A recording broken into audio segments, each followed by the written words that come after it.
Assalamu alaikum wa rahmatullah. Chers frères, chères sœurs, lors du second épisode sur l'histoire de Dajjal, nous avions abordé sa progression au sein du parti Likoud et ses premiers combats politiques, sa rencontre avec son maître Iblis, jusqu'à son autoproclamation en tant que prophète Isa ibn Maryam.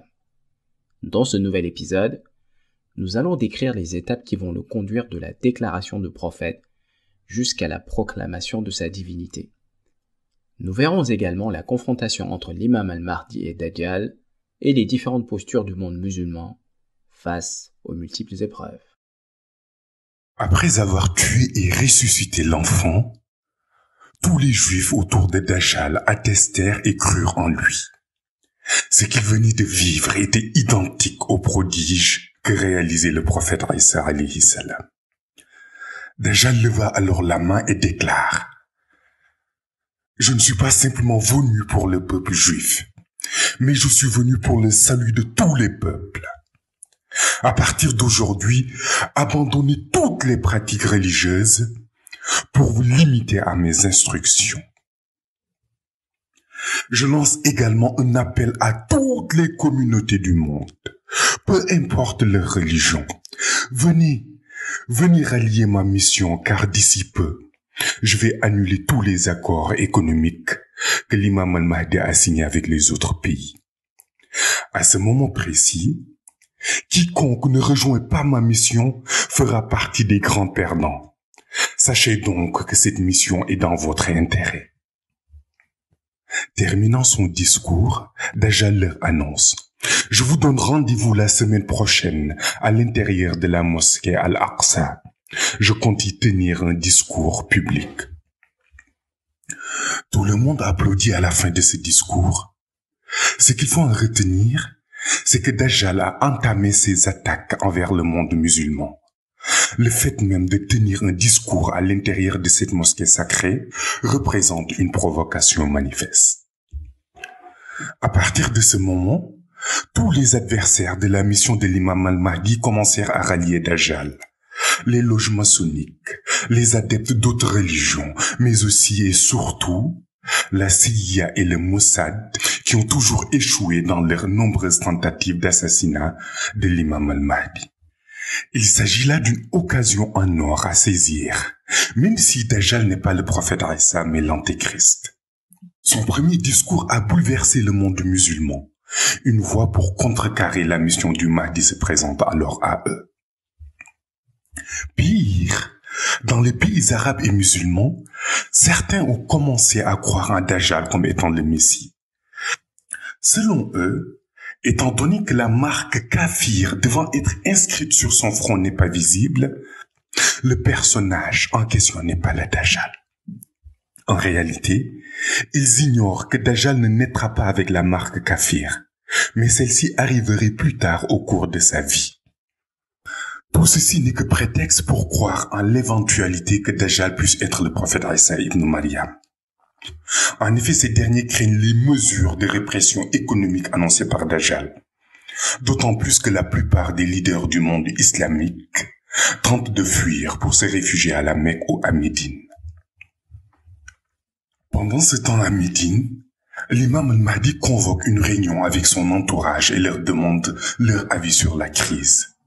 L'un de ses conseillers déclare: Après votre intronisation en tant qu'Amir al-Mouminin, vous avez supprimé la nécessité de visa pour tout musulman voulant visiter la Mecque et Médine en dehors de la période de Hajj. Vous nous avez fait comprendre que les lieux saints étaient des propriétés communes pour tous les croyants. Notons également, en vertu d'accords conclus avec l'imam al-Mahdi, Israël garantissait la liberté de visite de la mosquée Al-Aqsa à tous les musulmans qui souhaitent s'y rendre. Aucun visa d'entrée sur le sol israélien ne leur était demandé. Ce conseiller dira donc à l'imam al-Mahdi: Est-ce qu'il ne serait pas judicieux de rendre à nouveau obligatoire la demande de visa pour la Mecque et Médine afin de limiter l'affluence de personnes?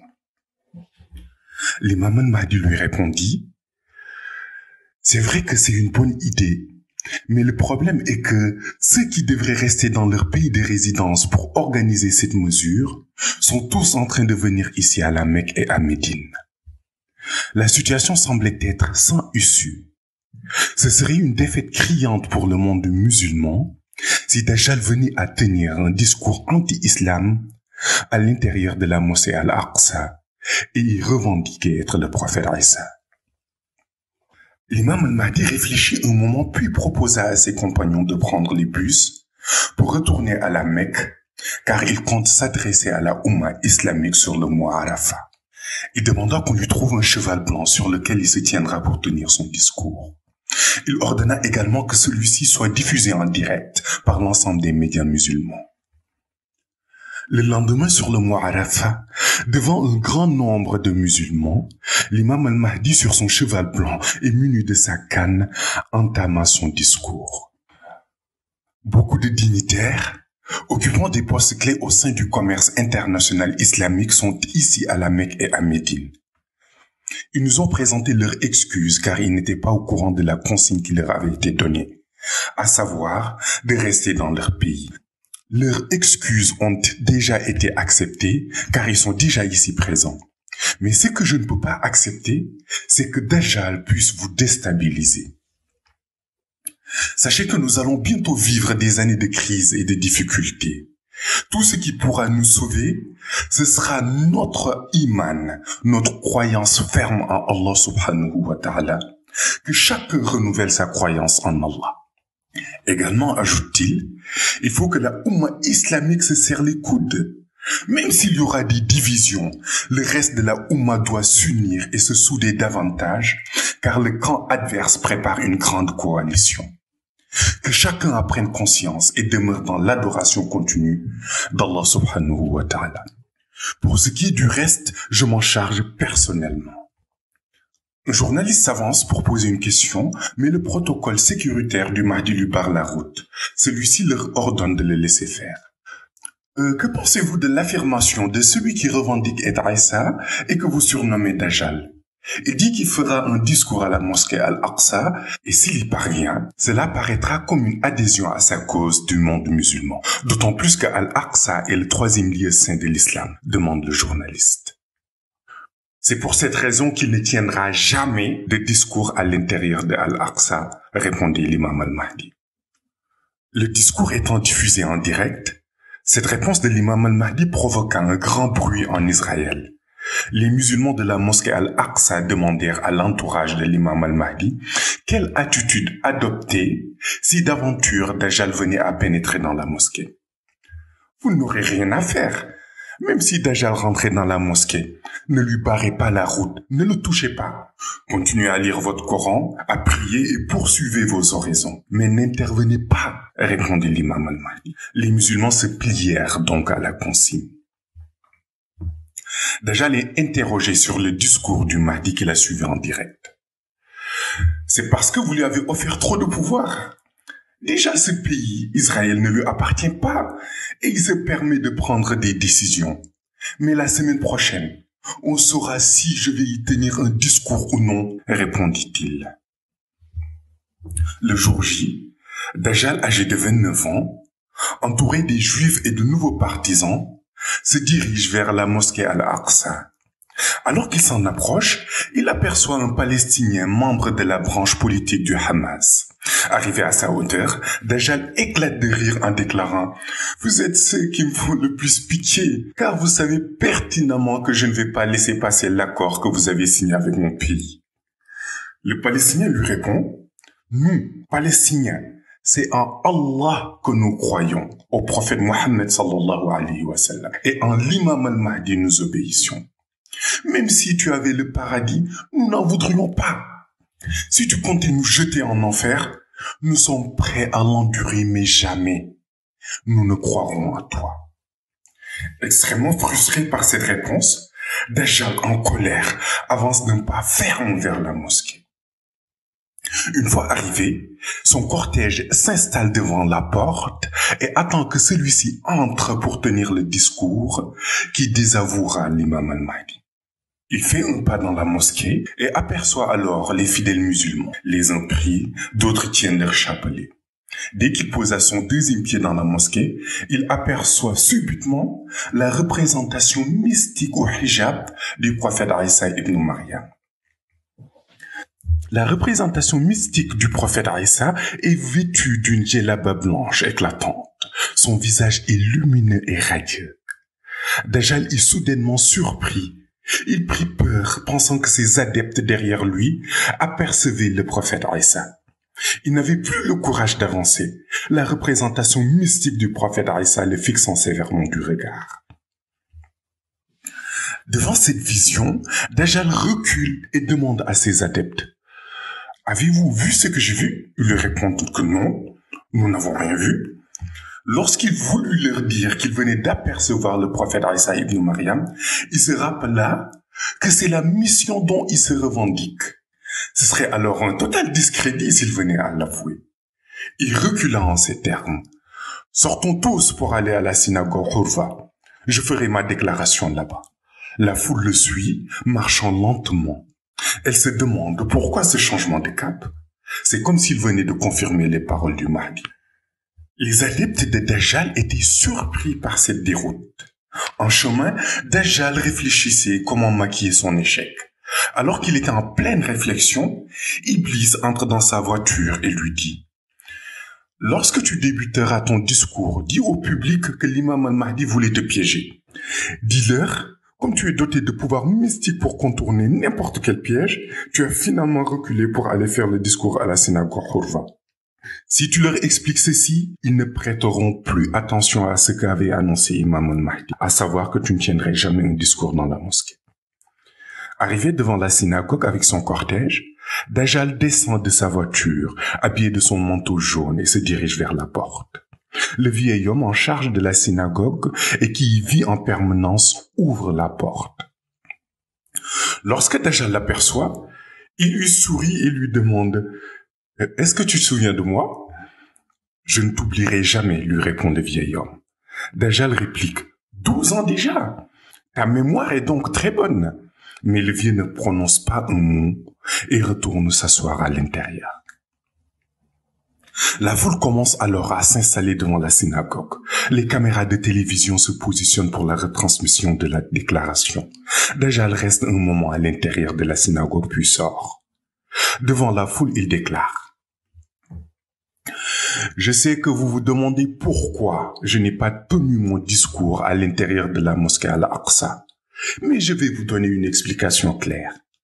En effet, l'homme qui est appelé Imam al-Mahdi voulait me piéger. Mais je voulais lui montrer qu'avec mon pouvoir, personne ne peut me piéger. C'est pourquoi donc j'ai reculé à la dernière minute. » Un journaliste l'interpella: « Prophète, peut-on savoir pourquoi et comment l'imam al-Mahdi voulait vous piéger ?» Dajjal baisse la tête un instant avant de se redresser puis dit: « Cet homme est un vrai manipulateur. Je suis le prophète Aïssa. Je suis pour la justice et la démocratie et je ne léserai aucune communauté. Si j'avais effectué le discours à l'intérieur de la mosquée Al-Aqsa tel que prévu initialement, l'imposteur, l'imam al-Mahdi, sortirait le lendemain pour déclarer que je portais atteinte à la communauté islamique. C'est cela que je voulais éviter. » Le journaliste rétorqua: « Mais pourtant, c'est bien toi qui as dit que tu allais bel et bien tenir ce discours. » « Oui, je l'avais dit, mais après réflexion, j'ai su que cet homme est un vrai manipulateur. J'ai rebroussé chemin pour venir ici, » répondit Dajjal. Un autre journaliste se leva et demanda: « Mais pourquoi tu le traites souvent d'imposteur et de manipulateur? Y a-t-il un secret sur lui que tu ne nous dis pas, ou interagit-il avec toi mystiquement d'une quelconque manière? Vous ne connaissez vraiment pas cet homme. Mais comme je ne vais pas passer mon temps à vous dire qui il est, si vous voulez vraiment le connaître, allez vous renseigner auprès de sa communauté. Je vais juste dire ce qu'il a fait cette semaine. N'est-ce pas que vous l'avez vu à Arafat, chevauchant son cheval blanc, s'adresser aux musulmans? Ce que vous ignorez, c'est qu'il ne s'adressait pas uniquement à la communauté musulmane. Il m'envoyait par la même occasion un code, répondit Dajjal. Peut-on savoir c'est quoi le code en question, demandant un autre journaliste. Dajjal répondit: « C'est son cheval blanc qui est le code. En chevauchant ce cheval, il me faisait savoir qu'il était prêt pour la guerre. C'était une déclaration de guerre alors que vous le définissiez comme étant un homme de paix. Même si vous le dites, il ne veut pas la paix. Il a aussi choisi la couleur blanche pour me signaler qu'il ne va pas abandonner ses compagnons. Si vous dites que c'est un homme de paix, c'est parce que vous ne le connaissez pas vraiment. Mais ça, c'est son problème. L'essentiel, c'est que je sais comment procéder avec lui. Alors qu'il s'apprêtait à aborder un autre sujet, un autre journaliste l'interpella à nouveau. Mais pourquoi l'imam al-Mahdi déclareriez la guerre à vous personnellement et pourquoi précise-t-il qu'il n'abandonnerait pas ses compagnons? Dajjal lui répondit, c'est normal, parce qu'il sait qu'aucune armée ne peut se battre contre moi. Seul le pouvoir mystique peut me faire la guerre. À ce moment, le vieil homme sort de la synagogue. Toute la foule l'observe et il s'adresse à Dajjal. Je t'écoute depuis un moment. Personnellement, j'ai 88 ans. Lorsque nous nous sommes croisés tout à l'heure, tu as déclaré que 12 ans se sont écoulés depuis notre première rencontre au sein même de cette synagogue. Je voudrais lancer un message au peuple juif qui te suit, ainsi qu'aux membres du Front National Juif. Cet homme-ci n'est pas le Messie Isa que la Bible avait prédit. Il est plutôt l'Antéchrist. Tout le monde était surpris. Le vieil homme poursuivit. Effectivement, je le certifie en prenant mes responsabilités. Il se tourna vers Dajjal. Mais pourquoi tu n'assumes pas tes responsabilités? Pourquoi tu ne déclares pas que tu es l'Antéchrist alors que tu l'avais accepté dans le passé lorsque nous étions seuls? Pourquoi prétendre être le prophète Isa? Vraiment, le pouvoir en vaut-il la peine? Un silence total régnait. Dajjal prit la parole. Vous voyez les effets pervers des religions? Ce vieil homme a 88 ans. À cause de ses longs séjours dans cette synagogue, des méditations intenses et de sa religion, il a subi un lavage de cerveau. Il s'est penché jour et nuit sur les textes jusqu'à me traiter d'hypocrite et me confondre avec l'Antéchrist, alors que je suis le prophète Isa.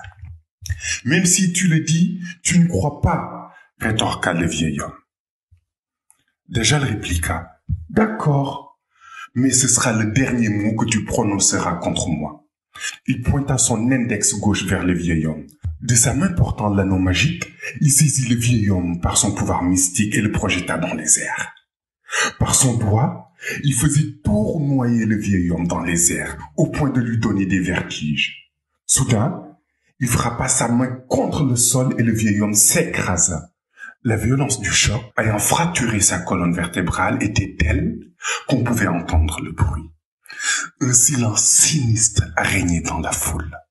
Dajjal déclara « Si je voulais, je pourrais le ressusciter, mais je ne le ferai pas car il m'a traité d'hypocrite. Et à partir d'aujourd'hui, quiconque me traitera d'hypocrite, je lui ferai subir le même sort. » Certains tremblaient dans la foule, saisis par l'effroi. Ils croyaient en lui tant que prophète, mais maintenant ils en avaient peur. Pendant ce temps, l'imam al-Mahdi achève la prière de Asr à la mosquée sacrée de la Mecque. Il appelle ensuite 4 de ses compagnons et les informe du meurtre. Je viens de voir l'âme d'un vieil homme de 88 ans tué par Dajjal. Les anges ont amené et enregistré son âme à l'Araf. Dajjal donc a tué quelqu'un? Demandent les compagnons. En tout cas, j'ai vu son âme transportée par les anges et c'est Dajjal qui l'a tué, répondit-il. Un des compagnons confirma la nouvelle quelques instants plus tard, après avoir vu l'information sur les chaînes télévisées. Suite au meurtre, un journaliste interpella Dajjal. Cet homme âgé que tu as tué, tout le monde sait qu'il a passé durant toute sa vie ici en tant que responsable des lieux. Comme tu ne vas pas le ressusciter, as-tu prévu un remplaçant pour lui succéder? En guise de réponse, Dajjal lui dit, à partir d'aujourd'hui, cette synagogue est mon temple. Je ne permettrai plus qu'on y pose un exemplaire de la Bible, de l'Évangile ou du Coran. Ce sera mon sanctuaire personnel. Les seules personnes à qui je vais autoriser l'accès seront les membres de mon parti, le Front National Juif.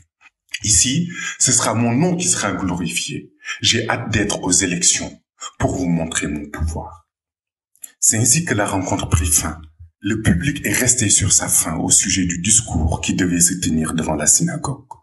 Au contraire, Dajjal a plutôt effectué une démonstration de pouvoir et de cruauté pour menacer quiconque s'aventurerait à le contredire. Désormais, il inspire une profonde crainte à ses partisans. Après cette rencontre, Dajjal informe ses sympathisants de sa décision d'aller à la ville de Lot pour 3 jours avant le début de la campagne électorale. Arrivé à sa résidence, il rencontrera Iblis le soir même. Iblis le félicite vivement pour les événements de la synagogue Hurva qu'il considère comme un exploit. Il lui rajoute: le vieil homme que tu as tué en usant ton pouvoir, certes sous le coup de la colère, t'a permis de trouver la solution qui te permettra de remporter les législatives. Comment ça? Demande Dajjal. Iblis esquisse un sourire puis lui dit: ton parti qu'est le Front National Juif n'a qu'un seul adversaire, le Likoud. La raison de notre échec lors des législatives passées est que le Likoud avait un programme bien ficelé, alors que nous ne faisions que les critiquer. Tous les électeurs croyaient donc que le plan du Likoud était meilleur pour le peuple israélien. Mais grâce à ce que tu as fait hier, le Likoud ne va pas se présenter avec un programme. Au contraire, ils vont se borner à te critiquer. Le moment venu, ne réponds pas aux critiques, mais déroule juste ton programme. Si tu procèdes de la sorte, les électeurs vont t'écouter et au final, tout le débat tournera autour de ta personne. Tu remporteras ainsi facilement les élections. Dajjal confie à Iblis: j'avais pris une décision, mais avant, j'avais pensé la partager d'abord avec toi. À quel sujet? demande Iblis. C'est le manteau jaune que je porte pour revendiquer être le prophète Isa. Le manteau me dérange et je voulais l'enlever pour choisir un autre accoutrement qui me plaît pour ces prochaines élections, répond Dajjal. Vu que tu as déjà convaincu la majorité des gens, ce n'est plus la peine. Tu peux l'enlever et arrêter de chevaucher l'âne, dit Iblis. Dajjal change alors d'apparence. Désormais, il porte un costume noir avec une longue veste par-dessus la plupart du temps. Il raccourcit à nouveau ses cheveux comme auparavant et porte une kippa. De plus, il porte autour de sa tête une sorte d'élastique muni d'un morceau de cuir avec lequel il protège son œil droit défectueux tel un pirate. Au terme de ces 3 jours, il quitte la ville de Lot pour retourner se lancer dans la campagne électorale. Dès le début, la prédiction d'Iblis se réalise. Le principal adversaire, le Likoud, passe toute la campagne à critiquer Dajjal. Si vous lui donnez la majorité, il conduira le pays dans le chaos. Vous avez vu comment il a assassiné ce vieil homme de 88 ans? Il n'est pas le prophète Isa, répète-t-il. Toute la campagne du Likoud tourne autour du personnage de Dajjal. Pendant ce temps, Dajjal et le Front National Juif déroulent leur programme. Ils défendent un plan exclusivement basé sur le commerce international. Ils s'appliquent à dénoncer les accords avec l'imam al-Mahdi qui, selon eux, désavantage Israël et les Occidentaux plus généralement. Il parvient ainsi à convaincre la majorité des électeurs. Son programme était si séduisant que des membres d'autres partis ont fini par le rejoindre. Au soir du scrutin, le Front National Juif arrive en tête avec 100 députés. Le Likoud et sa coalition arrivent en deuxième position avec un résultat largement inférieur. Ils n'obtiennent qu'un petit nombre de députés. Dajjal remporte ainsi la quasi-totalité des votes, ayant bénéficié d'un soutien local fort et celui de la diaspora. Il se positionne désormais comme le futur Premier ministre d'Israël. Suite à sa victoire, Dajjal sollicite une audience auprès du président israélien pour une requête particulière. Lors de l'audience, il lui déclare: « Je sais que tu vas me nommer au poste de Premier ministre, mais avant ma nomination, je voudrais que tu m'accordes un délai de 3 ans, car je dois effectuer une tournée européenne, aller aux États-Unis, en Afrique et ailleurs dans le monde. Je voudrais régler d'ores et déjà le problème de ces accords, de sorte que lorsque je m'installerai au pouvoir, nous commencerons à exécuter notre programme. » Dajjal parvient à convaincre le président de lui accorder ce délai. Ainsi, au lieu d'occuper le poste de Premier ministre et diriger le pays, un jet privé lui est alloué pour effectuer ses voyages. Pour son premier déplacement, il retourne à Manhattan aux États-Unis afin de rencontrer les sénateurs républicains et démocrates. Il les exhorte à rompre les accords signés avec l'imam al-Mahdi dès son accession au pouvoir, en lieu et place d'un nouveau plan qu'il proposera à la place. Et Dajjal de poursuivre, l'imam al-Mahdi et ses représentants dominent le commerce international. Et jusque-là, nous ne pouvions rien faire. Maintenant, on peut unir nos forces pour le soumettre à nos règles. Dans le passé, c'est nous qui risquions l'embargo, mais aujourd'hui, s'ils refusent, ce sera à nous de leur faire subir, voire leur imposer un boycott de leurs produits. Les sénateurs américains acceptent cette proposition qu'ils trouvent brillante. Celle-ci sera le fondement de leur future politique économique. Dajjal poursuit ainsi sa tournée en Europe, où il convaincra la majorité des pays. Il ira également au Japon, en Chine et dans d'autres pays asiatiques qu'il parvient à convaincre. Le message est toujours le même. Lorsque je m'installerai au poste de Premier ministre, rompez tous les accords. À l'exception de certains pays comme la Russie, qui ont préféré attendre sa prise de fonction, Dajjal, durant ces 3 années, aura convaincu la majorité des pays occidentaux à rompre les accords signés avec le Mahdi. Et pour certains, c'était chose faite avant même son installation. À l'issue de cette tournée de 3 ans, il accède au fauteuil de Premier ministre et commence à gouverner. Il est alors âgé de 33 ans. Il passe le premier mois à répondre aux messages de félicitations des différents dirigeants mondiaux. Ces derniers en profitent pour l'informer de la rupture effective des accords précédemment conclus avec l'imam al-Mahdi. Dajjal obtient enfin gain de cause et savoure sa victoire. Pendant ce temps, la plupart des observateurs influents ayant adopté une attitude neutre dans le contexte en cours décident de se rendre au siège de l'Organisation des Nations Unies. Ils s'inquiètent de la situation actuelle du monde, qui risque de basculer à tout moment dans le chaos. Leur préoccupation est justifiée, étant donné la haine de Dajjal envers l'imam al-Mahdi.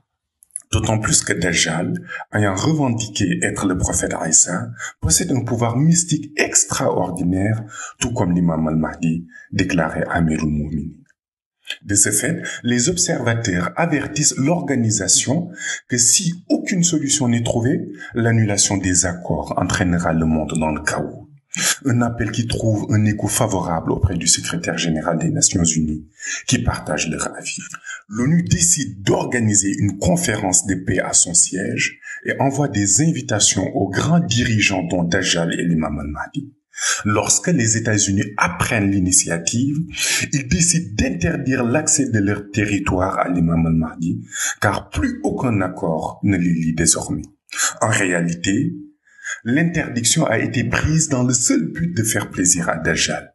Même si l'ONU n'est pas d'accord avec cette décision, la conférence de paix est tout de même maintenue. Le jour de la conférence, l'ONU réitère sa déception face à l'absence de l'imam al-Mahdi à cause du refus des États-Unis. Malgré tout, elle suggère tout de même à chaque participant de tenir un discours de paix. Ce qu'ils feront tous, à l'exception de Dajjal, qui mènera une véritable attaque en règle contre l'imam al-Mahdi. Premièrement, il s'emploie à justifier l'effort déployé pour annuler les accords de plusieurs pays signés avec l'imam al-Mahdi. Ensuite, il donne son point de vue sur le fonctionnement du commerce international qui doit tourner à leur avantage ainsi qu'aux Occidentaux en général. Il propose également d'imposer un embargo à l'imam al-Mahdi et ses alliés. Pour finir, Dajjal défend ses mesures par son argument de toujours « l'imam al-Mahdi est un imposteur ». La plupart des dirigeants présents furent déçus d'entendre un tel discours, eux qui s'attendaient à un message de paix. Désormais, ils appréhendaient la réaction de l'imam al-Mahdi et de ses compagnons, qui ont eux aussi écouté ce discours. Une fois la conférence terminée, Dajjal se dirige vers un sénateur républicain pour lui signifier qu'ils avaient fait une grande erreur en refusant l'accès au territoire à l'imam al-Mahdi. Ils auraient pu l'arrêter directement une fois arrivés sur le territoire américain. Conscient d'avoir laissé passer une telle opportunité, le sénateur accepte l'idée de Dajjal d'inviter l'imam al-Mahdi aux États-Unis. Dajjal retourne donc à Jérusalem, tandis que le sénateur républicain, aidé de ses contacts et du lobby juif, travaille sur la mise en œuvre de ce piège. Un jour à Médine, l'imam al-Mahdi, entouré de ses compagnons, reçoit un message. L'un d'eux lui rapporte que celui-ci provient du cabinet du vice-président des États-Unis. Il est très surpris de voir qu'il s'agit d'une invitation en sol américain pour l'imam al-Mahdi, ainsi que d'un numéro de téléphone à composer. Au bout de ligne, le sénateur républicain décroche et exprime à l'imam al-Mahdi son regret d'avoir vu son pays rompre les accords et ne pas l'inviter à la conférence de paix. De ce fait, il aimerait le convier pour un séjour de 48 heures aux États-Unis afin de remédier à cette situation. La date de la rencontre est alors convenue entre les deux hommes. Ses compagnons s'activent à préparer les jets privés pour l'accompagner, mais l'imam al-Mahdi leur indique qu'il ira seul, car il s'agit d'un piège. Voulant quand bien même l'accompagner malgré le piège, ses compagnons se résignent à rester. À la veille du rendez-vous, l'imam al-Mahdi quitte Médine, direction les États-Unis. En vol, il demande au pilote de reprendre immédiatement les airs en direction de Médine une fois qu'il aura débarqué, car il s'agit là d'un piège. À leur arrivée, le pilote s'exécute et reprend les airs. Sur le tarmac de l'aéroport, l'imam al-Mahdi se retrouve seul face à une rangée de 20 personnes habillées en costume noir, dont certains munis de gilets pare-balles. En réalité, il s'agit d'agents du FBI. Le sénateur républicain salue l'imam al-Mahdi et fait un signe au groupe de 20 personnes qui s'approchent de l'imam al-Mahdi. « Que se passe-t-il » demande l'imam al-Mahdi. « Nous devons vous escorter en détention » lui répond-il. Il s'adresse alors au sénateur républicain en lui demandant si l'ordre venait de lui, de ses services ou de ses supérieurs.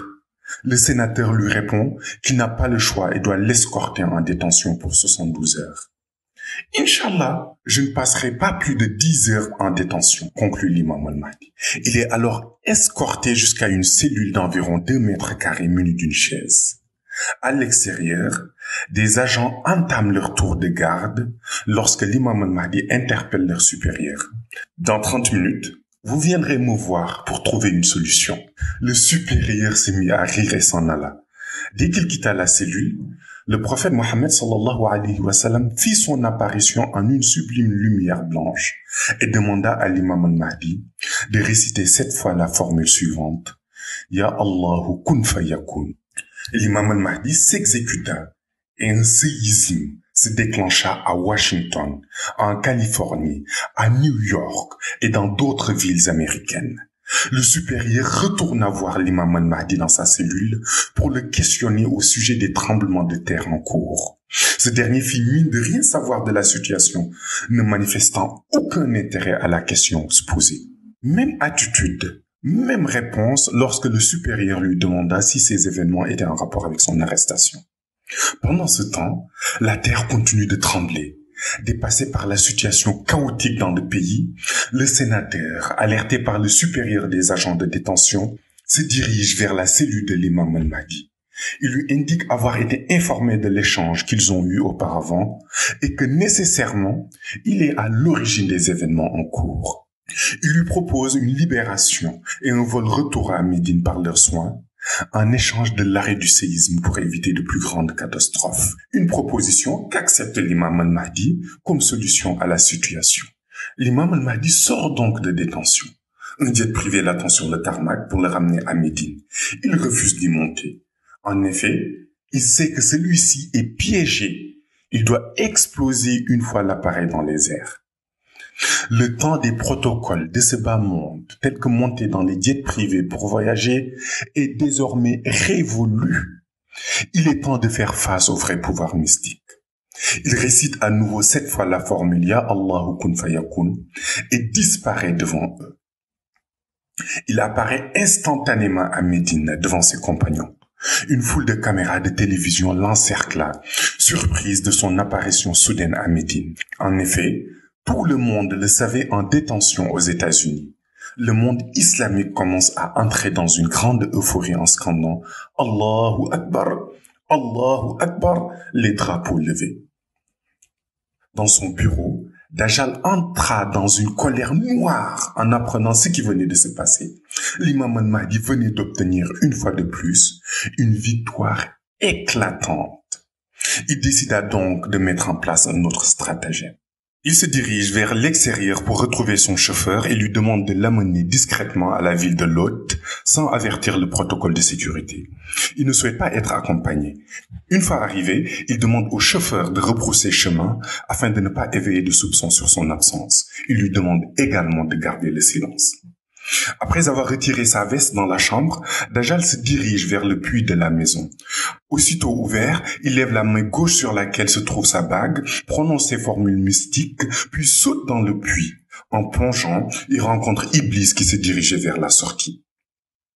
Dajjal lui affirme qu'il ne pouvait plus l'attendre. Il avait l'impression qu'il n'avait pas entendu la nouvelle à cause de sa sortie tardive. Iblis lui répond être au courant.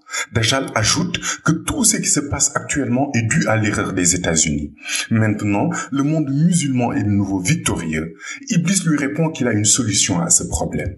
Créer un choc plus important que celui que vit le monde musulman actuellement et qui suscitera toute l'attention des médias. Dajjal lui demande alors de quoi il s'agit. Iblis lui répond: tu as déjà revendiqué être le prophète Isa, non? Maintenant, tu dois revendiquer être Dieu pour créer un choc d'ampleur et attirer l'attention sur toi. Désormais, tu dois utiliser tes pouvoirs mystiques contre l'imam al-Mahdi, répond Iblis. Ce qu'accepte Dajjal.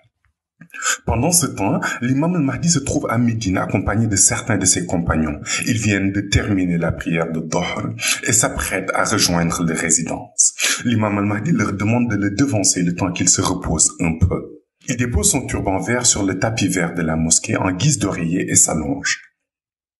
Dans son sommeil, il voit en songe le prophète sallallahu alayhi wa sallam lui demander de rassembler ses compagnons pour retourner à la Mecque, car il doit y formuler une importante prière. Aussitôt le songe terminé, l'imam al-Mahdi se réveille de son repos qui aura duré moins d'une heure et part rejoindre ses compagnons. Il leur fait part du rêve qu'il venait de faire sur le prophète et leur demande de se préparer pour le voyage vers la Mecque. Une fois sur place, tous se dirigent vers leurs résidences respectives.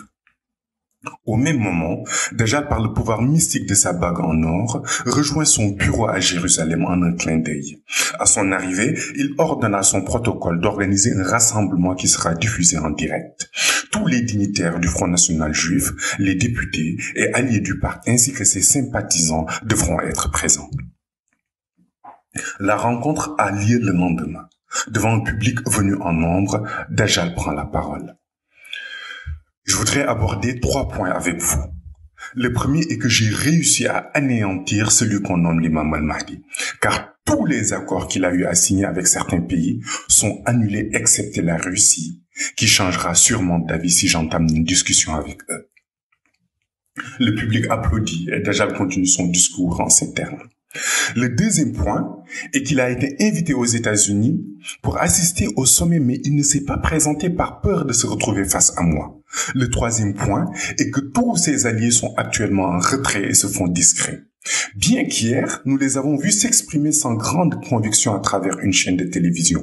Si je vous en parle, c'est que récemment, j'ai revendiqué être le prophète Isa et vous m'avez cru en voyant des preuves palpables. Aujourd'hui, je dois vous avouer que je suis Dieu.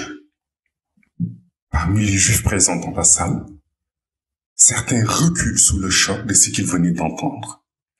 Dajjal ajoute: si je revendique être Dieu, c'est grâce à tout ce qu'il a réussi à entreprendre.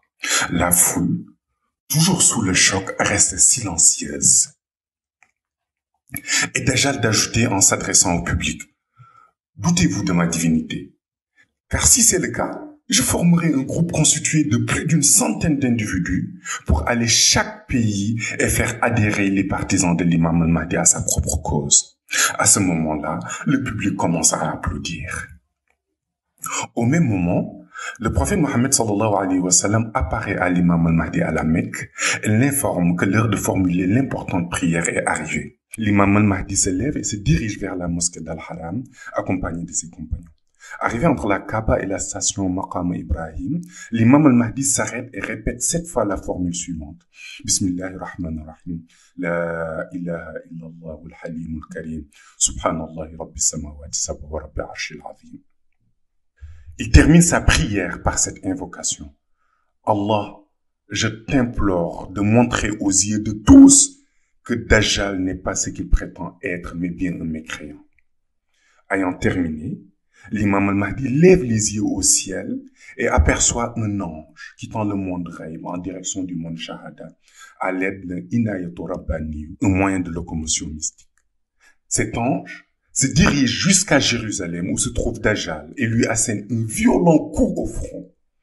Invisible dans le monde Shahada, le coup porté est si violent qu'il provoqua un bruit assourdissant, laissant croire à la foule qu'un attentat venait de se produire.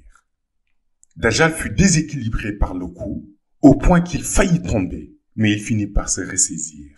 Lorsqu'il se redresse, toute la foule est surprise par ce qu'elle voit inscrit sur le front de Dajjal. Il est inscrit le mot kafir, c'est-à-dire mécréant. Dajjal comprit alors que quelque chose n'allait pas, car tous les yeux étaient rivés sur lui. Il se précipite vers sa voiture et constate qu'il est écrit kafir sur son front.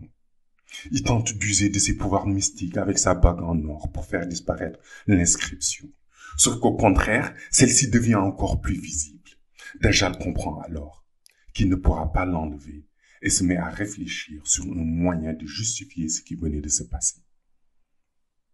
Au même instant, le monde raïb commence à mettre en place son organisation. Un second ange quitte le 4e ciel pour aller à la rencontre du prophète Isa ibn Maryam au 2e ciel. Il lui tend une tablette et déclare « Au jour d'aujourd'hui, Dajjal a revendiqué être Dieu.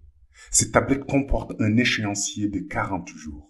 Une fois les 40 jours écoulés, tu auras l'autorisation de descendre dans le monde Shahada pour le rejoindre. » En réalité, les 40 jours auxquels fait référence l'ange correspondent à 1 an et 14 jours du monde Shahada. En effet, beaucoup spéculent sur le nombre de jours que passera Dajjal sur Terre, mais aucun d'entre eux ne peut dire à partir de quel moment le décompte commencera. Or, le décompte de 1 an et 14 jours débutera au moment où il revendiquera être Dieu, soit 2 mois après être entré en fonction au poste de Premier ministre. Nous savons également que le prophète Isa ibn Maryam passera 40 jours sur terre. Mais cette fois-ci, ces 40 jours font référence à 9 ans. Ce qui indique qu'il existe plusieurs échelles de temps dans le monde raïb. Pendant ce temps, Dajjal, qui n'a aucune connaissance de ce qui se prépare, est toujours dans une colère noire. Il essaie de réfléchir à un moyen de retourner la situation à son avantage. Après s'être fait dévisager par le public, Dajjal décide de retourner sur l'estrade. Il déclare que c'est cet imposteur, l'imam al-Mahdi, qui est à l'origine de cette inscription au front. Ceci afin de le discréditer et de le faire apparaître pour un mécréant. Le public reste silencieux face à ses propos. Dajjal continue. « Je reconnais qu'il a des pouvoirs qui lui ont permis d'écrire à distance sur mon front. Mais cela va lui coûter cher, car moi aussi, je possède des pouvoirs et je ne compte pas me laisser faire. » Parmi le public, toujours silencieux, une vieille dame âgée de 70 ans se présente devant Dajjal et lui dit « Lorsque tu as revendiqué être le prophète Isa, j'étais présente et j'y ai cru. Mais aujourd'hui, en revendiquant être Dieu, même si je fais partie de ton peuple, je ne peux pas l'accepter. » Dajjal la regarde et lui demande si elle était présente le jour où il a annoncé qu'il n'accepterait plus que quelqu'un le contredise. « À quel moment l'as-tu déclaré ?» demande la vieille dame. « Je l'ai dit devant mon temple, le jour où ce vieil homme de 88 ans m'a contredit, répondit Dajjal. « J'étais bien présente, mais je ne peux pas accepter le fait que tu sois Dieu, rétorque la vieille dame. « Qu'est-ce que je dois encore faire ou prouver pour que tu crois en moi ?» demande Dajjal. « Je ne te contredis pas, mais le fait que tu revendiques être Dieu est inconcevable pour moi, répond-elle. « Où sont tes parents ?» demande Dajjal. « Ils sont décédés il y a longtemps, répondit la vieille dame. Dajjal tend alors sa main gauche, où se trouve sa bague en or, vers l'épaule droite de la vieille dame. En prononçant ces formules mystiques, il souffle ensuite vers l'épaule droite. Le père décédé depuis longtemps de la vieille dame apparaît alors sur son côté droit. Elle resta bouche bée devant lui. Dajjal lui fait savoir qu'il n'a pas encore fini. Il répète la même action en direction de l'épaule gauche de la dame et fait apparaître sa mère. De nouveau surprise, elle resta bouche bée devant sa mère. Ses parents l'enlacent en exprimant toute leur joie de l'avoir retrouvée. Le public est tellement surpris qu'il reste sans voix devant ce qui vient de se passer. Dajjal déclare « Ces personnes sont décédées il y a bien longtemps et pourtant je les ai ressuscitées. Alors pourquoi il y a encore des gens qui doutent de ce que je revendique ?» Aussitôt, la vieille dame s'agenouille et embrasse la main de Dajjal en lui disant qu'elle le reconnaît en tant que Dieu. Il lui indique qu'elle dispose de 24 heures pour passer du temps avec ses parents. Après quoi, ils retourneront dans le monde d'où ils viennent. En réalité, ces 2 personnes que Dajjal a fait apparaître sont des Afarites envoyés par Iblis pour assister Dajjal dans sa démonstration de pouvoir. Le public était encore sous le choc de ce qui venait de se passer. Les sceptiques commencèrent à croire Dajjal, car pour eux, seul Dieu était capable de faire une telle chose. Cela le réconforta, mais pas totalement à cause de l'inscription kafir toujours visible sur son front. S'adressant au public, il déclare « Maintenant, je ne tolérerai plus aucune contradiction. J'ai assez prouvé. » La foule s'est mise alors à glorifier son nom. Une fois le rassemblement achevé, Dajjal retourne à son bureau. Il convoque son cabinet et justifie l'écriture sur son front comme étant un sabotage. Il ordonne de mettre en place un blocus plus sévère que celui qui avait été imposé à la Palestine et d'arrêter tous les dignitaires musulmans. En effet, s'il ne peut pas atteindre l'imam al-Mahdi, ses alliés paieront à sa place. Le plan se met en œuvre. Les persécutions s'abattent sur les musulmans ainsi que leurs dignitaires. Mais cela ne satisfait toujours pas Dajjal. Il instruit son armée de mettre en œuvre tous les moyens nécessaires afin de localiser l'imam al-Mahdi où qu'il se trouve sur le globe terrestre. L'armée s'exécute sous la supervision de Dajjal. Les drones, les avions espions, en somme tous les moyens de l'armée sont mobilisés pour la traque. Puis soudain, un lieutenant indique avoir localisé l'imam al-Mahdi. Dajjal s'approche et aperçoit l'imam al-Mahdi à l'écran. Il est vêtu d'une djellaba blanche avec son turban vert sur la tête. Dajjal ordonne de verrouiller la cible avec le drone. Au moment d'ordonner une frappe, un autre lieutenant s'exclame « Je l'ai également trouvé !» Dajjal lui demande aussi de verrouiller la cible. Peu de temps après, deux autres indiquent à Dajjal l'avoir localisé. Mais comment se fait-il qu'il soit autant à l'avoir trouvé alors qu'il s'agit d'une seule et même personne leur demande Dajjal. Et pourtant, d'autres lieutenants continuent de le localiser en divers endroits. Au final, l'imam al-Mahdi est identifié en 70 lieux différents, qui néanmoins seront tous verrouillés. Dajjal en déduit qu'il s'agit là d'une manifestation de pouvoir mystique, mais ordonne de tirer car il s'agit au final de la même personne. Quelques instants après, l'information selon laquelle l'aéroport de la ville de Lod s'est fait bombarder passe à travers les médias télévisés. Surpris, Dajjal se demande comment cela est possible. En réalité, tous les tirs des drones armés ont touché l'aéroport de la ville de Lod. Dajjal commence alors à s'énerver et affirme qu'ils se sont fait manipuler. Malgré les 70 cibles verrouillées en différents lieux, tous les tirs ont visé le même endroit. Il demande alors à son équipe de se préparer pour embarquer à bord du Boeing gouvernemental. Ils vont prendre la direction de la Mecque où l'imam al-Mahdi avait tenu sa déclaration. Son équipe lui demande si c'était une bonne idée, si le monde ne le verrait pas d'un mauvais œil. Aussitôt, Iblis lui murmura à l'oreille gauche d'user de ses pouvoirs mystiques pour influencer les dirigeants des pays alliés. Ainsi, il pourrait leur faire exécuter ses propres décisions et tourner la situation en sa faveur. Dajjal se met alors à joindre tour à tour ses alliés et les instruit d'expulser de leur pays les partisans de l'imam al-Mahdi. S'ils ne peuvent le faire à cause de leur nationalité qui leur garantisse la résidence, alors qu'ils rendent leurs conditions de vie difficiles. Par exemple, augmenter fortement le prix des denrées pour les adeptes du Mahdi et le réduire pour ceux qui se réclament de Dajjal. Ainsi, face aux contraintes, ils délaisseront l'imam al-Mahdi pour rejoindre Dajjal. Les pays alliés de Dajjal commencent alors à mettre en œuvre les nouvelles directives. Face aux mesures économiques draconiennes, les musulmans doutent à nouveau sur la personnalité de Dajjal, et ce malgré l'inscription kafir sur son front. Certains changent d'avis et considèrent qu'il s'agit du prophète Isa ibn Maryam juste pour sauver leurs intérêts. Pire encore, ils réduisent la situation actuelle en un simple conflit personnel entre l'imam al-Mahdi et celui qu'ils voient comme étant Isa. Désormais, avec un contexte favorable, Dajjal peut entamer son voyage à la Mecque. Il décide de réunir un groupe d'une centaine de personnes, 70 militaires parmi les plus expérimentés au combat et 30 membres de son protocole.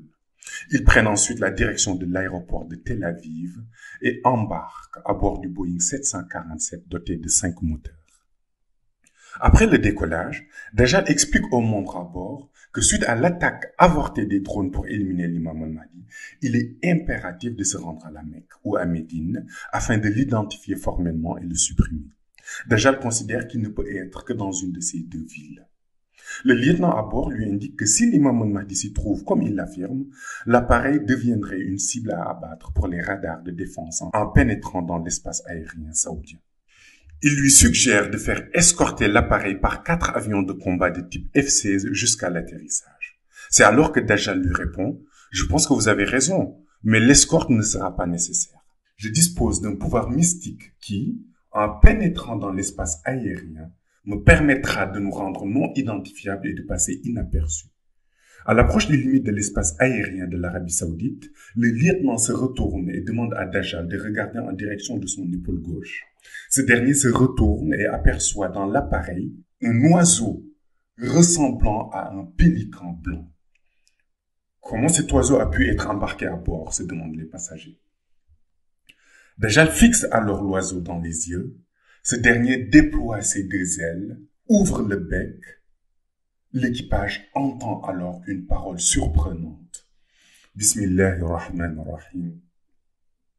Alam tara kayfa fa'ala rabbuka bi ashabil fil. Alam yaj'al kaydahum fi tadlil. Wa arsala alayhim tayran ababil. Tarmihim bihijaratin min sijil. Faj'alahum ka'asfin ma'kul. Sourate 105 Al-Fil, l'éléphant.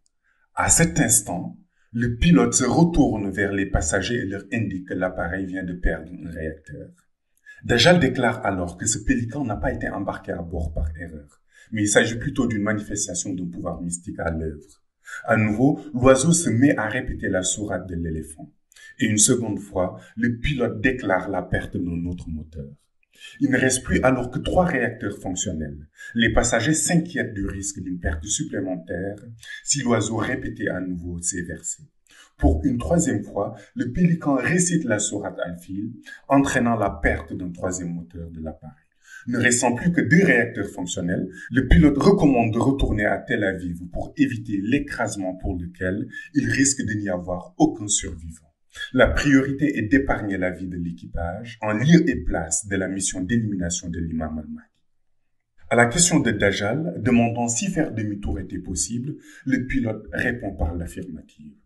Et les lieutenants d'ajouter, vraiment nous n'avons pas le choix, nous devons faire demi-tour. C'est alors que Dajjal ordonne au pilote de changer de cap et l'oiseau disparaît aussitôt. Cet événement plonge Dajjal dans une colère noire. Il se doutait bien que l'imam al-Mahdi ne laisserait pas une telle mission se dérouler.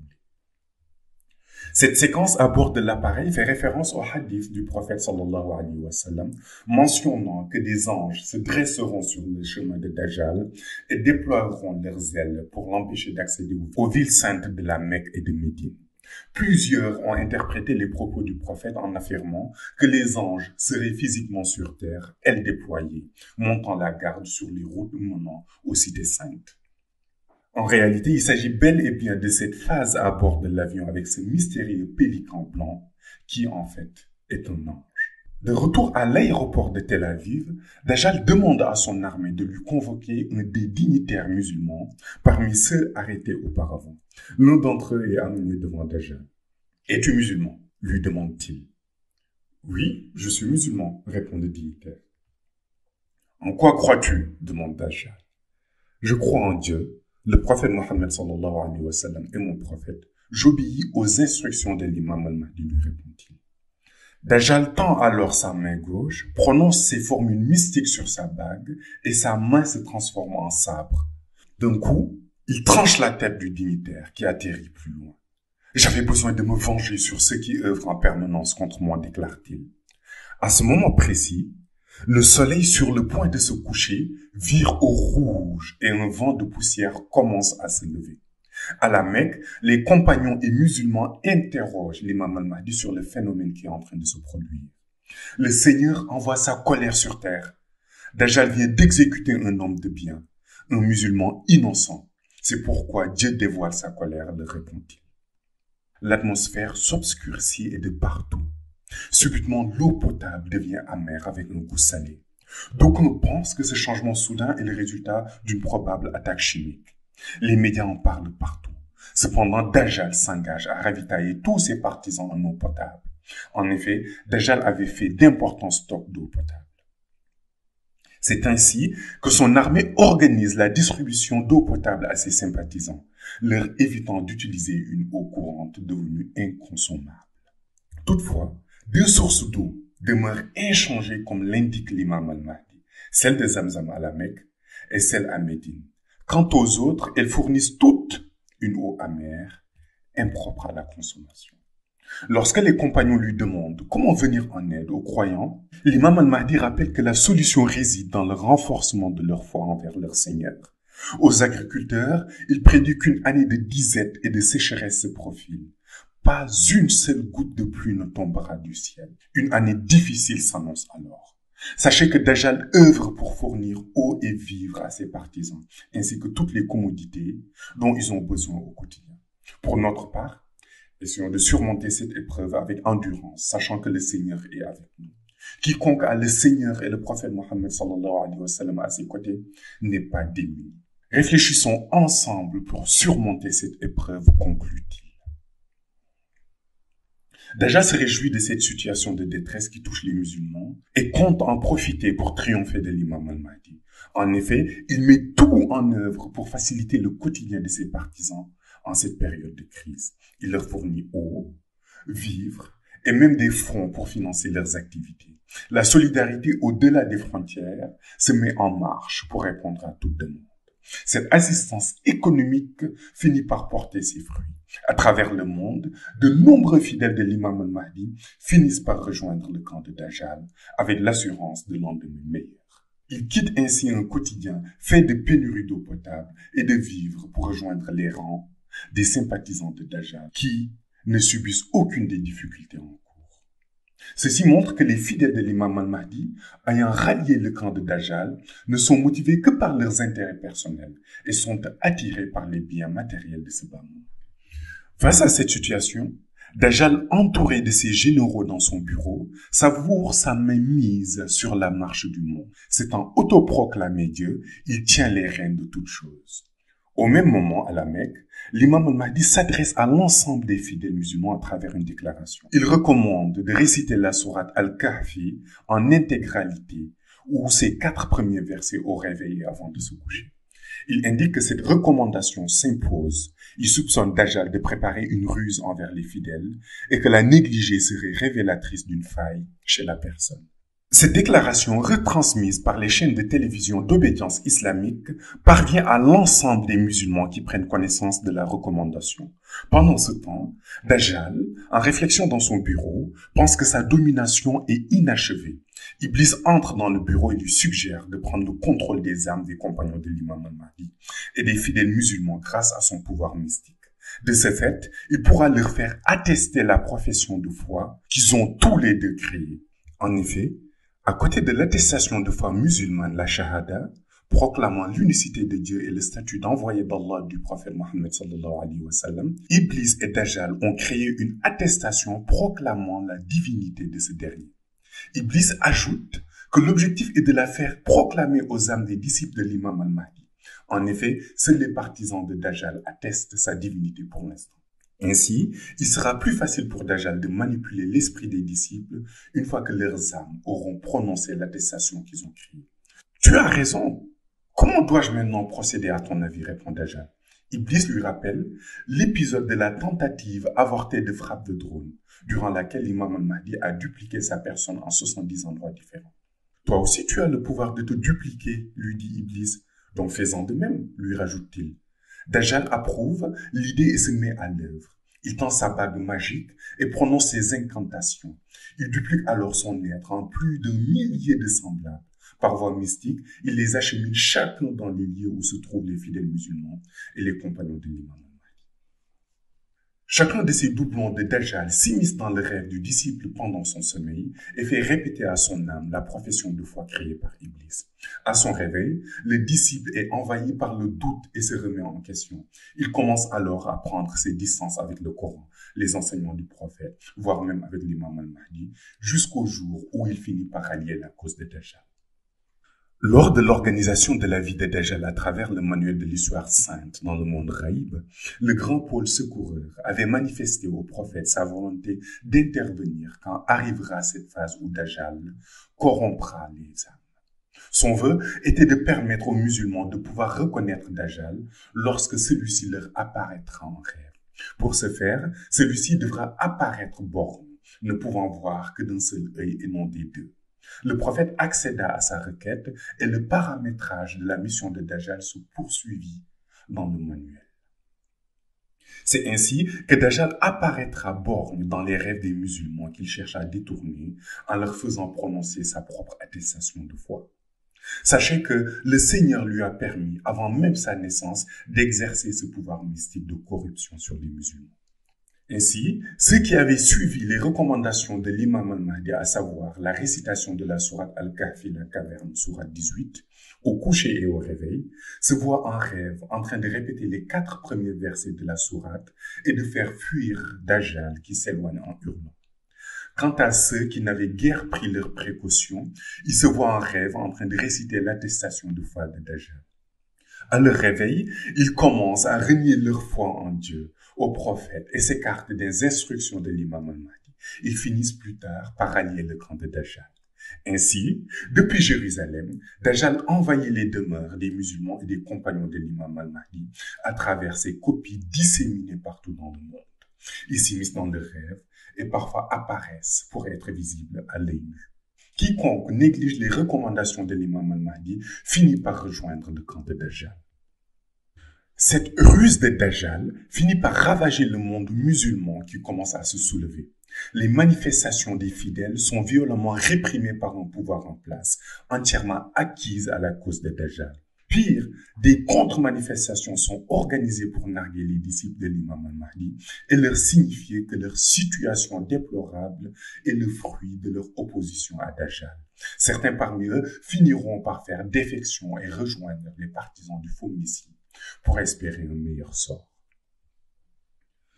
Le quotidien des musulmans rime alors avec épreuves et souffrances. Les journées sont rythmées par les difficultés pour survivre, tandis que les nuits sont marquées par un sommeil troublé par les ruses de corruption de Dajjal. Devant cette tournure, Dajjal considère désormais qu'il domine le monde et les tient sous sa gouverne. Un beau jour, il convoque les lieutenants de l'armée dans son bureau et leur fait part de son ultime projet. Un projet dont la concrétisation marquera la fin de son combat contre l'imam al-Mahdi et le début de la mise en œuvre de son programme politique. À la question des lieutenants s'interrogeant sur la nature du projet, Dajjal répond « Vendredi prochain, à partir de 8 heures, sortez tous les chars de combat, les blindés et missiles. »« As-tu décidé d'entrer en guerre ?» se demandent les lieutenants. « J'ai décidé de raser la mosquée Al-Aqsa. J'ai décidé de la raser au point de ne pas en laisser une seule brique debout. Et ce, le vendredi prochain à 8 heures. Je vous montrerai à l'imam al-Mahdi, à ses compagnons et à tous les musulmans que cette terre est la nôtre. Nous saurons vendredi si la mosquée Al-Aqsa sera le 3e lieu saint de l'islam, leur dit-il. Les lieutenants exultent en apprenant cet ultime objectif de Dajjal qui exauce par cette même occasion un vœu de longue date de l'armée israélienne, raser la mosquée Al-Aqsa. Nous arrivons au terme de cette 3e partie de l'histoire de Dajjal. Dans le 4e et dernier épisode, nous découvrirons la descente du prophète Isa ibn Maryam, la fin de Dajjal, le règne du Mahdi et de Isa, et l'avenir de l'humanité. Ce récit est extrait des enseignements de notre honorable guide, Qutb al-Aqtab al-Kabir.